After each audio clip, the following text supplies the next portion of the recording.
Hello, so we're back with the operation of the Innovis 15. So we've run through our previous video, we've run through the setting up of the machine, and we're just going to go through the basic operation. So we've got just some ordinary cotton fabric. I'm going to pop it underneath the presser foot, lower the presser foot down, and then we're going to run through a few stitches. So we're on stitch 1 at the moment. We turn the speed right down, start the machine, and you can see it's running at quite a slow speed. Now we can change the speed with the machine running.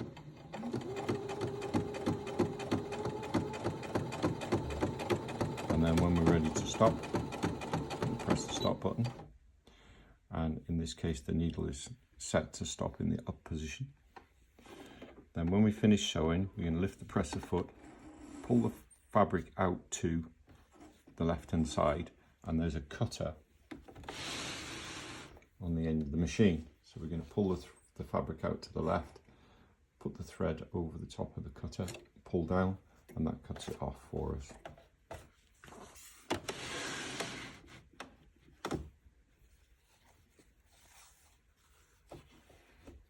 We're going to pop the thread back and fabric back underneath there.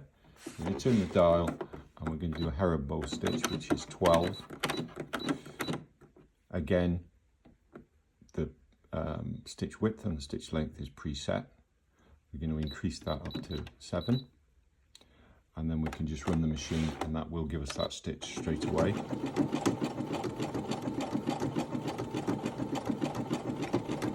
And we can run at higher speed if we wish.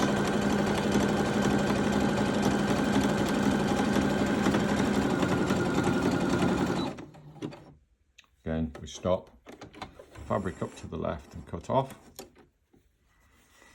and there's our stitch. So different stitches would be used for different techniques. Not always necessary.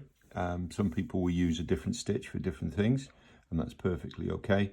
Machine doesn't know whether you're working along the edge or in the middle. It just does its thing, and that's perfectly fine to use any stitch that you feel is adequate to sew what you would like to sew. So in addition to the stitches, you can see that we have a number of buttonholes, and to do the buttonhole stitches, you do need to use the buttonhole foot, which is this really quite weird looking thing. It is adjustable, and when you adjust it, it adjusts these two blocks here, which the machine uses to distinguish whether it's at the front or the back of the stitch. Now, when you have a button, the button goes in there, and you push that up, and the button stays in there, and that gives you this position here. Now that will give you a buttonhole which is standard for this button. If you prefer a tighter buttonhole for the button, then you can take the button out and just nudge that in a little bit, and that'll give you a slightly smaller one. Or if you prefer a slightly larger one, then you would put the button in and just pull this out a couple of clips, and that will give you a slightly bigger gap there, which would result in a bigger buttonhole. So we're going to fix this to the machine, and we do that with the button on the back of the presser foot holder. It's a black lever, and you only ever push it up. You never push it down. If you do, the first time you do, it will break. So we're going to push that up, and the foot just drops off. And we're going to fit this foot. Fits the same as all the other feet, just clips on. And instead of pushing the foot up, we lower the presser foot onto it, and it will just clip on. It needs to be central, but it will just clip on. Now, in addition to that, we need to pull down the buttonhole lever. This is the needle threader, the black one. The buttonhole lever is the grey one behind, and you pull that down so it's between those two blocks, the front one and the back one, and you'll see the lever move forwards and backwards as you do that. So it's spring loaded, and it will always start at the beginning, at the front. And we are going to tidy this up, pop the fabric underneath there. So it's always good to start with a static fabric, something that's not stretchy or too thick, just to get to grips with how the machine works. And from there, then you can move on to more complicated fabrics. So we're going to set our stitch, and we're going to go for 14. Again, it's all preset, stitch width and stitch length.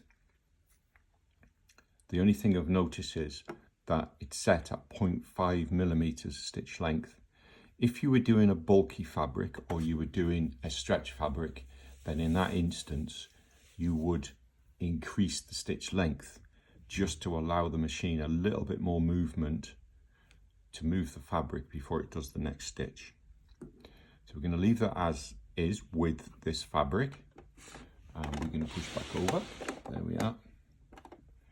So there's no need to interfere too much with it. Obviously, if you've got a large piece of fabric, try and make sure that it's straight, but certainly don't try and force it or pull it.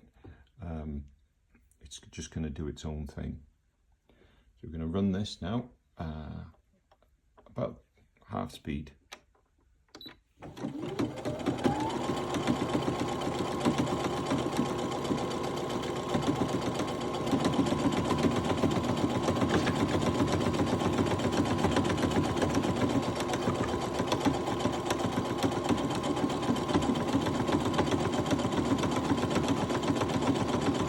No need to panic, the machine will stop when it gets to the end. It's counting the stitches, and when it gets to the end it will just stop.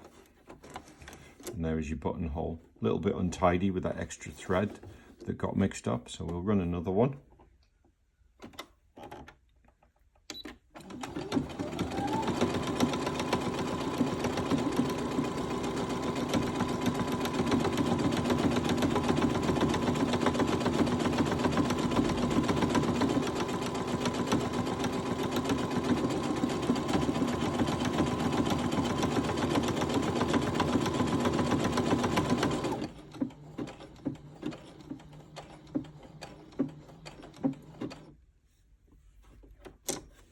Again, fabric to the left, you can cut that off, and there you have your buttonhole, and you just split down the middle, and you're ready to go. So that's the basic operation. There's lots of other things that you can do with this machine, but that is just the basic operation to get up and running, and then from there you just build on that little by little. But best to get to grips with the basics first.